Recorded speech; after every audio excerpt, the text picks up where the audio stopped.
Unique math solution চ্যানেলে সবাইকে স্বাগত। আজ আমরা এই চ্যাপ্টারের 16 দাগ থেকে শুরু করব। 16 দাগে বলেছে 18 মিটার দৈর্ঘ্য বিশিষ্ট একটি বড় হল ঘরে কার্পেট দিয়ে মুড়তে এত টাকা খরচ হয়। যদি হল ঘরের প্রস্থ 4 মিটার কম হতো তাহলে 1620 টাকা খরচ হতো।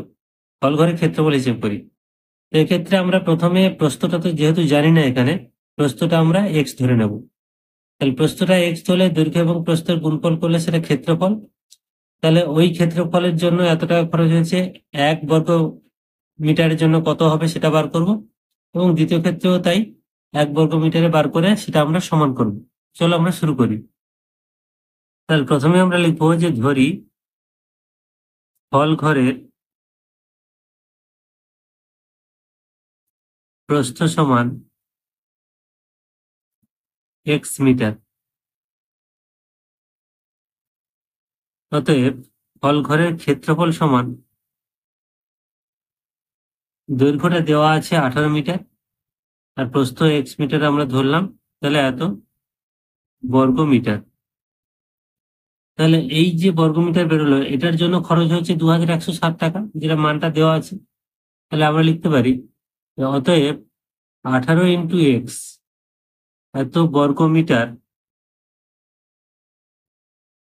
বা এত বর্গমিটারে খরচ হয় 2160 টাকা। এবার যদি আমরা ঐকিক নিয়ম করি যে 1 বর্গমিটারে খরচ হয়, তাহলে 2160 বাই এইটা, মানে 18x এত টাকা। এখন এইটা এই অবস্থায় থাকবে, এটা 1 মিটারে আমরা বার করলাম। দ্বিতীয় ক্ষেত্রেও একইভাবে 1 মিটারে বার করে সেই দুটোকে সমান করব। তাহলে পরে বলেছে হল ঘরের প্রস্থ 4 মিটার কম হতো। তাহলে যদি হল ঘরের প্রস্থ 4 মিটার কম হতো তাহলে প্রস্থ হতো, প্রস্থ আমরা এক্স ধরেছিলাম, তাহলে হতো x-4 এত মিটার। তাহলে এখন ক্ষেত্রফল হতো, বা এখন ক্ষেত্রফল সমান, তাহলে দৈর্ঘ্য তো একই আছে, দৈর্ঘ্য 18, আর শুধু প্রস্থের জায়গায় এক্স, এক্স এর জায়গায় এখানে x-4 এত বর্গ মিটার। এটা হলো নতুন ক্ষেত্রফল। আগের ক্ষেত্রফল ছিল 18 × x। তাহলে এই ক্ষেত্রফলের জন্য খরচ দিয়েছে 1620 টাকা। তাহলে অতএব আমরা লিখবো যে 18 × x-4 বর্গমিটারে খরচ হয় 1620 টাকা। তাহলে 1 বর্গমিটারে খরচ হয় 1620 বাই এই মানটা, 18 × x-4 এই টাকা। এখন দেখো এই 1 বর্গমিটারে খরচ সব ক্ষেত্রে একই, কারণ প্রতি বর্গমিটারে খরচের কোনো পরিবর্তন হয়নি। তার মানে এখানে 1 বর্গমিটারে এই টাকা বেরিয়েছে, আবার এখানেও 1 বর্গমিটারে এইটা বেরিয়েছে। তাহলে এই দুটো মান সমান। এই শর্তানুসারে এই দুটোকে আমরা সমান করে দিই। শর্তানুসারে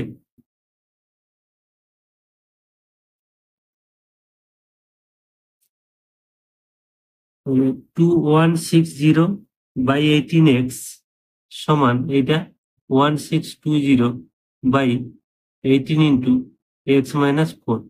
তো এইখানে আমরা কিছুটা কাটাকাটি করে ছোট করে নিতে পারি। এই 18 কাটে, এই শূন্য, এই শূন্য কাটে। এবার এই উপরের দুটো সংখ্যাকেও আমরা কাটাকাটি করে নিতে পারি, তাহলে পরে কিন্তু কোনাকুনি গুণ করলে ছোট হয়ে যাবে। তো এটাকে যদি আমরা 2 দিয়ে কাটি, যেহেতু দুটো জোড় সংখ্যা আছে, 2 দিয়ে কাটলে 2 একে 2, শূন্য, 2 আসছে 16, এখানে 2 আসছে 16, 2 একে 2। এই দুটো সংখ্যাও 3 দিয়ে কাটছে, তাহলে 3 তিরিকে 9, 11 18, 318, এখানে 3 তিরিক 3 2 6, 3 7 21। এবার দুটোকে 9 দিয়ে কাটছে, 9 4 36, 3 9 27।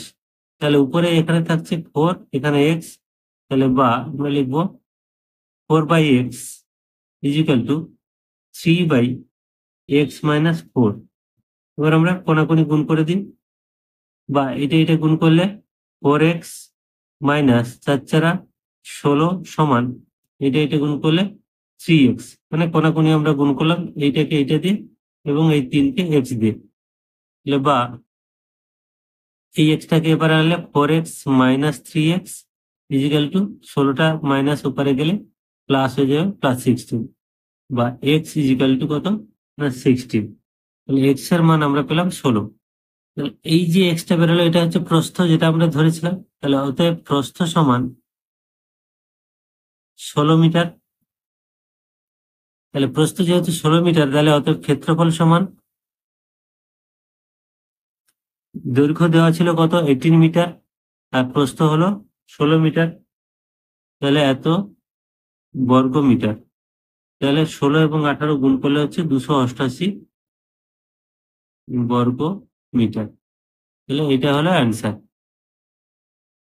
এবার 17 দাগে বলেছে একটি আয়তকার জমির কর্ণের দৈর্ঘ্য 15 মিটার এবং দৈর্ঘ্য প্রস্থের অন্তর 3 মিটার।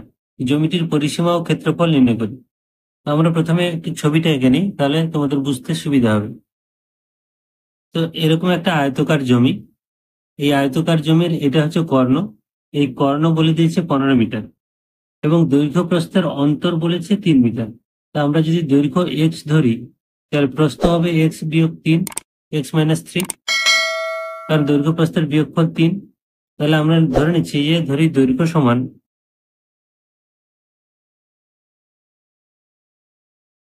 x মিটার, অতএব প্রস্থ সমান x মাইনাস 3 মিটার।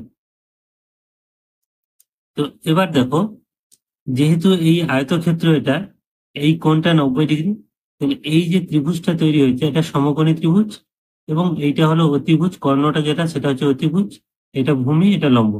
তাহলে আমরা জানি সমকোণী ত্রিভুজের ভূমি স্কয়ার প্লাস লম্ব স্কয়ার সমান অতিভুজ স্কয়ার।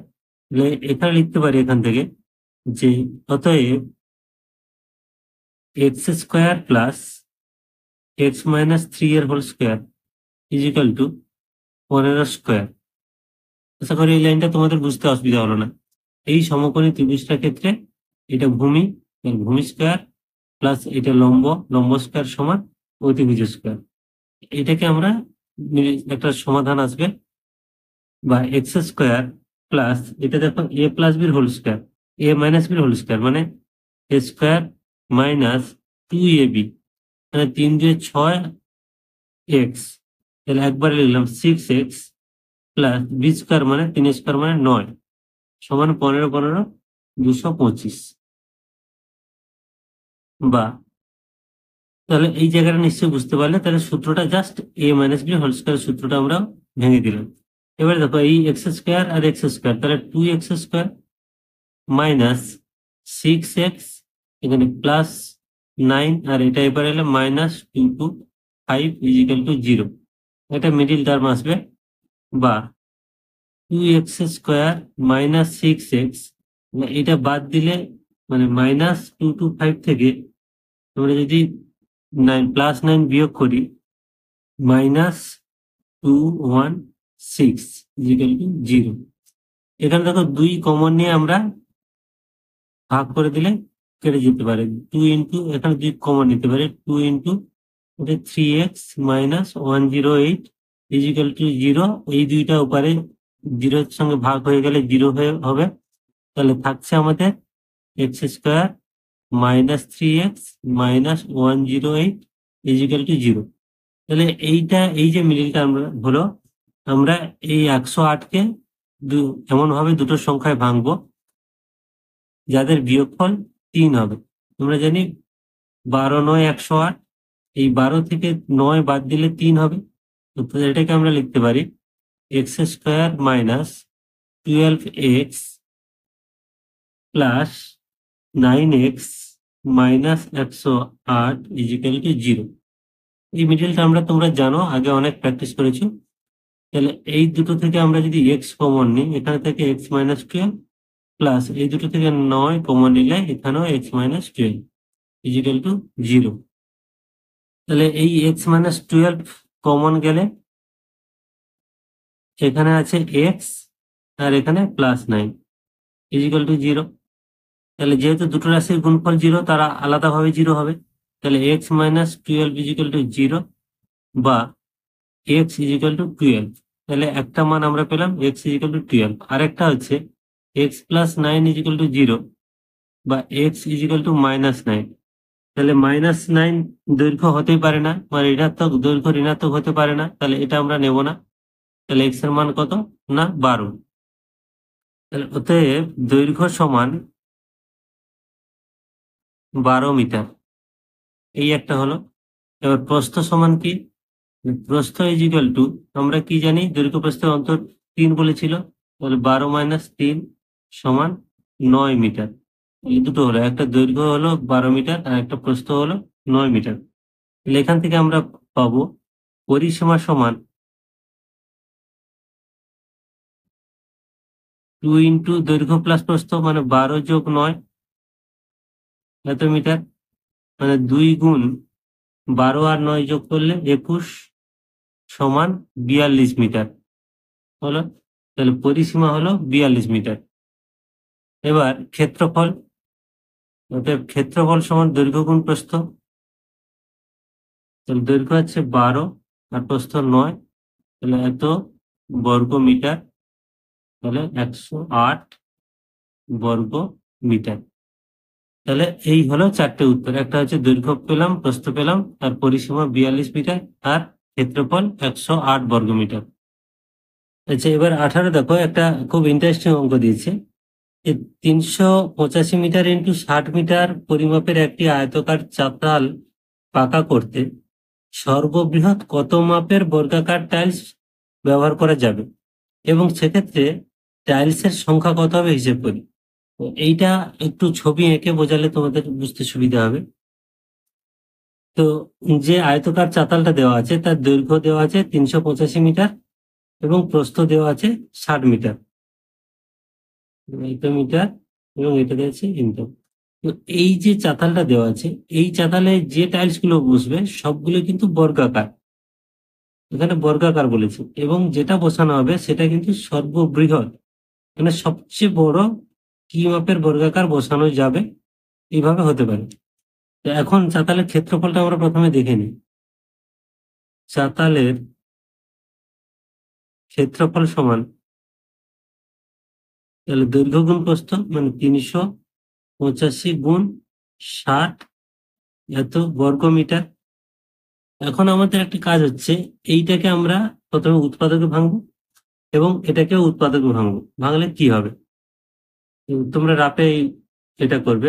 385, যেহেতু এটা 5 আছে, লাস্টে আমরা 5 দিয়ে ভাগ দিই, তাহলে 5 সাথে 35, 3 আর 5, 5 সাথে 35, এবারে 77 আছে, 7 দিয়ে 7 11 77, অর্থাৎ এই 385-কে আমরা পেলাম 5 গুণ 7 গুণ 11। এবার এই 60টাকে আমরাও ভাঙবো। 60টাকে যদি উৎপাদক ভাঙি, 2 দিয়ে যাবে 30, সরি 30, ওইটাকে 2 দিয়ে গেলে 15, এবার 3 5 15। তো এই হলো উৎপাদকে ভাঙলো এটা। তাহলে 2 গুণ 3 গুণ 5, তাহলে দুটোকে উৎপাদকে ভাঙলে এই হলো। এবার দেখো, এইখানে একটা মজার ব্যাপার আছে, যেহেতু বর্গাকার টালি বলেছে, তাহলে একই সংখ্যার স্কোয়ার আসতে হবে।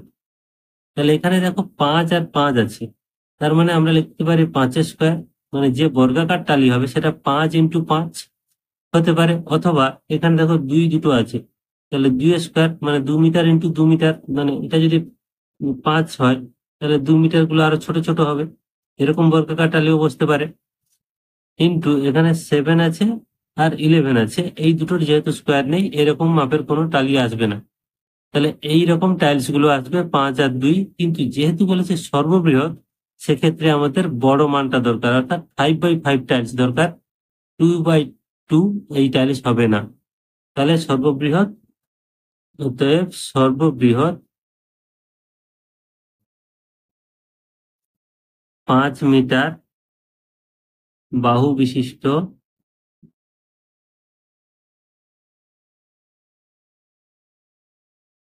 টাইলস ব্যবহার করতে হবে।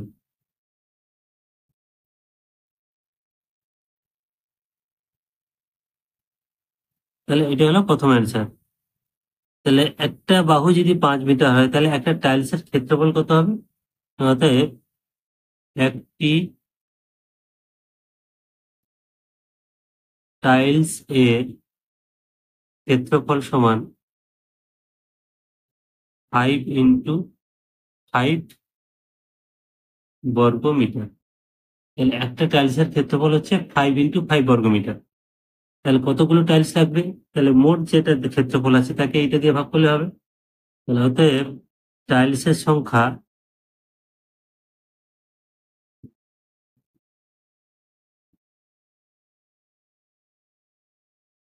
সমান, মোট ক্ষেত্রফল আছে 385 × 60 বাই একটা টাইলসের ক্ষেত্রফল 5 × 5। তাহলে 5 দিয়ে কাটলে 5 × 1 = 5, 5 × 12 = 60, এখানে 5 × 1 = 5, 5 × 7 = 35, আর 5 × 7 = 35। তাহলে সংখ্যা হচ্ছে 12 × 7 = 84, 4 × 8, 7 × 84, 84 আর 8, 8 × 4 = 92। মানে 924টি টাইলস লাগবে।